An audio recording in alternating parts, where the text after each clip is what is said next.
Hey guys, it's me Rahul and today I'll be showing you a new product which was released by Android officially for easily transferring files between your Windows device and your Android phone. So Android has released Nearby Share for Windows. Here is how you set it up. Go to the link in the description, click on Get Started and download the file, install it. Then once it opens up, you can sign in if you want to and give the device name. Then after that, you need to turn on Bluetooth on your PC, then change the Nearby Share visibility to everyone or my devices or contacts.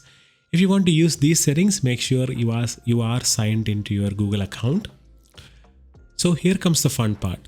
Once it says ready to receive, you can start sharing your file from your Android device to PC. On your phone, just hit on Share, choose Nearby Share, then select the device which is your PC. Then within a few seconds, your transfer will be done like this. If you want to share any file from PC to your phone, just do the opposite. Select the file or folder from PC, then select your phone from the Nearby Device section.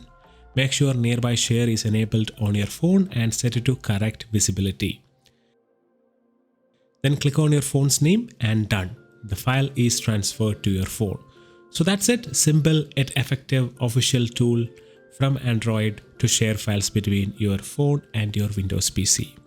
That's been it. Hope you guys liked this video. If you did, give this video a big thumbs up and I'll talk to you guys in my next video. Goodbye.